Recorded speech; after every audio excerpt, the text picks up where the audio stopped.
Hello, welcome to episode 2 of One Life Explorer Edition. This is Matt. And this is Sarah. And Matt, I can't believe it, we made it to 2 episodes of One Life Explorer Edition. Tell us what that is all about. Definitely, One Life Explorer Edition is our opportunity at One Life Church to talk to you, someone who might be exploring the ideas of Christian belief. Maybe you've never had a good place to ask those questions. Maybe you're not comfortable stepping into a normal church service. Well, the good news is this is not a church service. This is hopefully a conversation. Yeah, we really do want this to be a dialogue, not a monologue. You've probably had plenty of people talking at you, telling you things that maybe you think you're supposed to believe and you haven't had a chance to explore or ask any questions. We want to give you a space to do that today. There's a chat feature on your screen anytime during this episode. Any questions that pop up, type them in there and ask them, and we want to take those questions to a Facebook Live immediately following this episode to have some conversation with our lead pastor, Brett Nicholson. Brett is really good at hearing your questions and being able to have conversation with you about them. So we'd love for you to utilize that. Maybe you have some sort of background with Christian faith and that gives you a base knowledge and maybe you want to ask a few more, or maybe you have a background with Christian faith and it's not been positive. We want to try to give you a safe space to just explore today. So Matt, tell us what the second episode is all about. Yeah, definitely. Someone once said that the quality of your life is determined by the quality of the questions you ask. And so tonight's episode is basically on the nature of beliefs. Why do we believe the things that we believe, especially about the most important questions of life? Is there a God? Is there an afterlife? Right? So what is this really all about? Sarah, what are some of the big questions that you have? Yeah, I, as a kid, can always remember that one of the questions I always had was, are ghosts real? Like, is there like paranormal things happening? That's a big question. You probably just watched Ghostbusters too many times. I did watch a lot of Ghostbusters, the real movie, and also the cartoon a lot. I liked Slimer. It was great. Yeah. What about you? Do you have any questions? Yeah, I mean, I have a pretty big question right now. I'm really worried about what Baby Yoda is doing. I don't know how he's coping with all the craziness going on right now. I haven't heard anything, and no one has told me exactly when season 2 of The Mandalorian is starting. Maybe that's the big question. When's season 2 starting? I think if anyone knows the answer to that, please tell us in the chat. That would make me feel a lot better personally. But there's a lot of other questions we want to talk about today. Yeah, definitely. So we're going to get into the nature of beliefs, and we're going to ask a lot of questions to you guys, and hopefully you'll ask some questions to us, and maybe you'll learn a little bit about what people from other belief systems believe about the biggest questions of life. So what we're going to do is we're going to start that out with a short film that we created, and then we're going to go to a discussion by our lead pastor, Brett Nicholson. Let's check it out.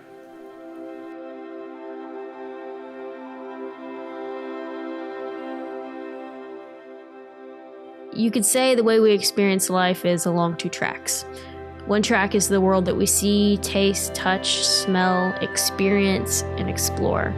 The world of the almost unimaginable number and variety of things.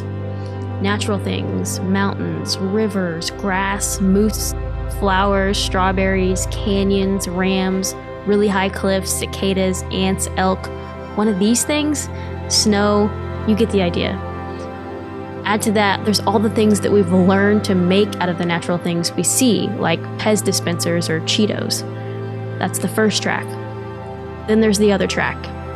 That's how we respond to the things on the first track. This is the world of the unseen, our thoughts, our beliefs, our perceptions of the world, what we conclude about life from looking at the things around us. All this stuff we're surrounded by inspires deeper questions. The first and most obvious is, where did it all come from? Why is all of this here?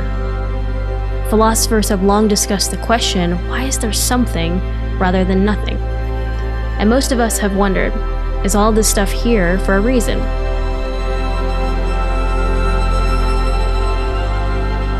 Did someone or something mean for it all to be here, or did it just come into existence on its own? What about us, humans? We're nothing if not self-reflective. We are the ones who are looking at all the things and asking questions like, where did it all come from?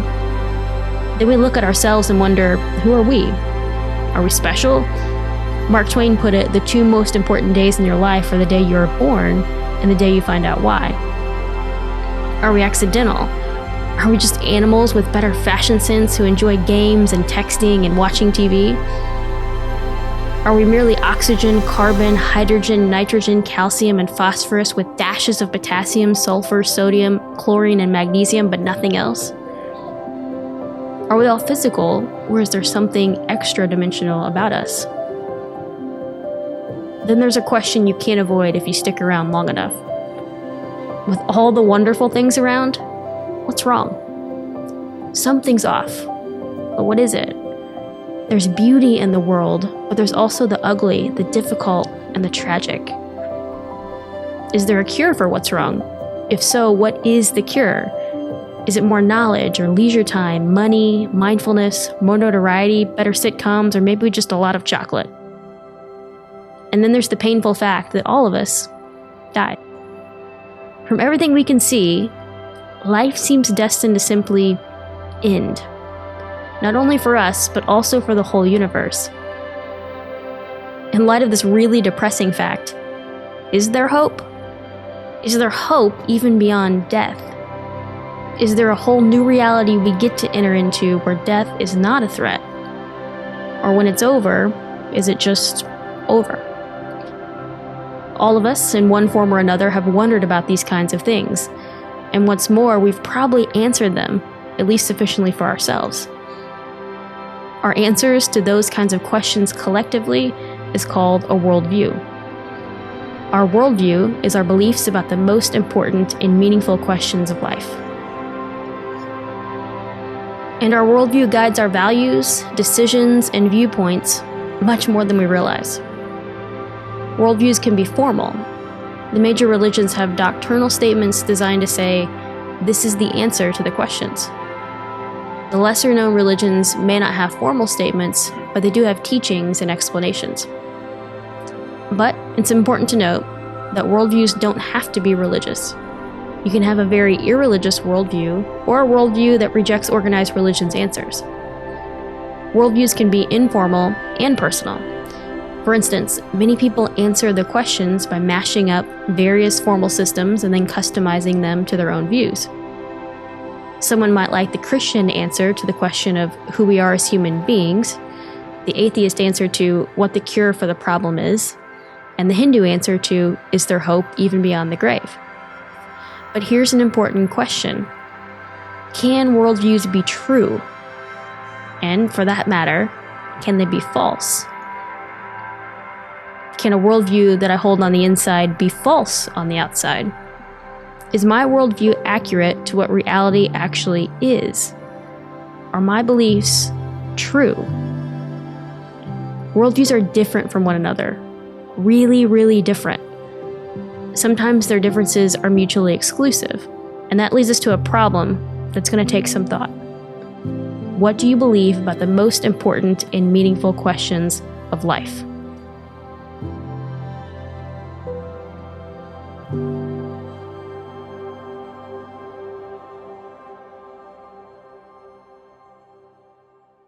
So, what are your answers to life's most important and meaningful questions?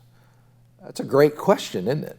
And the thing about it is, and the point the film was trying to make, was that we all have answers to those questions. Now, you may think, oh, no, I really don't. I'm just trying to string together as many happy days as I possibly can. That's my goal in life, and I really don't think about that kind of thing. But on the other hand, if you'll really reflect on it, you'll notice that you do have answers if you were asked. In other words, if I were to say, is there hope? And that question's all about what happens after we die. You would muster some kind of questions because you've reflected on it, even if it's very informally. You've had it in the back of your mind. And maybe when someone in your own life passed away, you walked through that in your own mind. You would say something like, I believe we come back as something else, or I believe we're just unconscious eternally, or we go to a better place. Any of those answers are the kinds of things that float around in all of our minds. So we do have answers to these questions. Now, what we've asked you to do is explore the Christian faith, the Christian answer to those questions. And in other words, we want you to envision yourself kind of in the grandstands watching the whole Christ-centered worldview happen and listen to its answers and evaluate. Now, we said that the best way you can evaluate that is to look into the life of Jesus. Make him your focus. In other words, go to one of the Gospels in the Bible and take one off the shelf, one Matthew, Mark, Luke, or John, and just read his story. But what these questions are designed to do is take it another step forward. and just listen to what the Christ-centered worldview has to say about it. Think about what you have to say about it.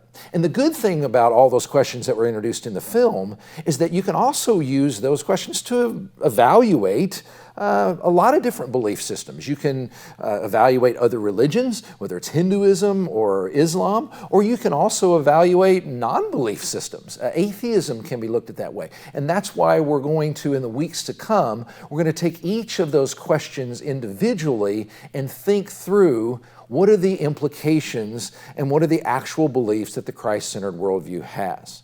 Because everybody has answers, and what you want to do is listen to the answers and then evaluate them that way. But here's another thing that everybody also has when it comes to their beliefs about these questions, and they are reasons. We all have reasons for the things that we believe. We were talking earlier about ghosts. Do you believe in ghosts? Do you not? Well, everyone that says they would believe or they do believe in ghosts, they would say this is why. Because most people have stories or they've heard stories. You ever swapped ghost stories? And depending on the person that we're talking to oftentimes, how reliable they are, how much we trust them, or how sincere they are, we tend to believe one way or the other. But when it comes to these big questions in life, like the film mentioned, we all have reasons why we've answered the questions the way we have. If it's life after death, we'll at least think through logically. Now, I want you to think about the Christ-centered worldview, because that's what we're presenting to you. And we want to give reasons for that. Now, this is an illustration I've done through the years, and if we were sitting down over coffee somewhere, I would draw this on a napkin. So imagine this is a napkin, and by the way, I can't draw. So what this is supposed to be is scales, kind of like you see law offices or maybe outside of a courthouse, the old-fashioned scales that weighed different things. And this has helped me to kind of understand faith issues and reasons behind why we believe the things that we do. And you can also use it as a mechanism of exploring the Christ-centered worldview. On this side, there is doubt. There's reasons that people doubt things. Like if we say, well, I don't believe in ghosts, or I used to, but now I don't so much anymore. Well, there's reasons why you doubt things. And it can come to the Christ-centered worldview. If you're exploring it and you wouldn't consider yourself a Christian, well, you could probably name off reasons. And it may be you saw a lot of hypocrisy coming from people that believe those things. You had relational hurts, or you just find it intellectually not very credible. You put those kind of over in the doubt side. But on the other side, there's beliefs. And most people that I've found that even if they would say, I don't believe the full Christian message, they believe part of it. They're intrigued by its message about life after death, or its moral system, or Jesus himself. And so there's weights on this side that you would put over there. And basically what faith comes down to is which side in whatever category has the most weight on it. For instance, I am a believer. I believe in the Christ-centered worldview, and all that really means mentally inside myself, there's more weight over here than there is over here. Now, the reason I use this illustration, and I use it kind of in my own head and my own walk, is that there's weight on both sides. And as you're exploring, think about that. Very rarely will you find someone that absolutely, totally, completely believes so much in one thing, whether it's the Christ-centered worldview or in ghost or whatever else, and they don't have any doubts at all over here. That helps me as a Christ-centered person to have a place to leave it open for some of the struggles that I might have. I have reasons why I might doubt my own faith. I've been through experiences where, as a pastor, I've officiated where funeral services where children have died, and I've gone through the emotions and the struggles that anybody would. That, well, if God's really good, why would He let these kinds of things happen? Well, I put that as a weight over here, and it gives it a place. But over here, simply, I have more reasons why I believe than I don't. And there's a lot of reasons over here. And my challenge to you is to, first of all, answer the question for yourself, what do I really believe about the most important and meaningful questions of life? And then what are the reasons why you believe them in your own system right now? But then as you explore the Christian faith, as you hear it articulated and really understand what it is, say, okay, what are the reasons that sound compelling? And then put them as weights over here. Some of my weight over here is I do believe the historical things that we covered last week. I used to struggle with a little bit with how do we really know that the Bible is accurate? Well, that was answered for me intellectually. That's an example of a weight over here. Another weight might be personal experience. I mean, it's one of the reasons that some people do believe in ghosts. They've been through something and they can give you this spine-tingling kind of story. Well, it comes down to personal experience. I have to admit that I believed the Christian faith enough to step into it originally, but about 2 weeks in, I had a very, very powerful and life-marking experience with God. And honestly, that's one of a weight that's very, very heavy over here. Now, I wouldn't expect you to have that same weight, but that's how it works. And what we'll want to do over the next several weeks as we look at each of the Christ-centered answers to the questions of where did everything come from? Who are we as human beings? What's wrong with the world? What's the cure for what's wrong? And finally, is there hope? Is there hope after death? As we look at each one of those, we're going to give you reasons. In other words, we're going to give you weights on this side of the line that the goal is, and I'll be very upfront with you, my goal is you would step over the line and say, I think this thing's really, really true. I've still got some struggles, I've still got some doubts, but now I really see that this can be something that I could give my life to. Because the film asks the most important question of all. We all have our worldviews. We all have our answers to those questions. We do. And we all have our reasons. But it stands to reason that one of our answers is the correct one and one is not.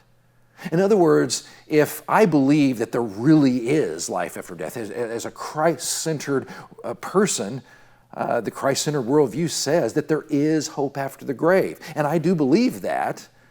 But what really truly happens when you die is what an atheist would say. In other words, you're unconscious and that's it. Well, one of us is right and one of us is wrong, or neither one of us is right. But if the atheist's view of the world, that we're just unconscious, if that's really correct, well, my belief is wrong. But it works the other way as well. And if there really is hope after the grave, if there really is something out there more, I'm right, that necessarily makes atheism incorrect. So that's the ultimate question we need to ask. Is it right? Is it wrong? Is it true or is it false? Because that's what the pursuit of truth is all about. Greatest definition I ever heard of truth was this. Truth is what is. So what is the answer to life after death? What is the real and right answer to where everything came from? Well, that's what we want to explore, and that's what we're all after, because hopefully we're all after the same thing, and that's the truth. If you're interested in learning more about these topics and the questions we've been asking tonight, there is a link right now in the chat that'll take you to some resources that are available to you. And also you can find a link on the resources page to last week's episode where we talked about who is Jesus. So check that out.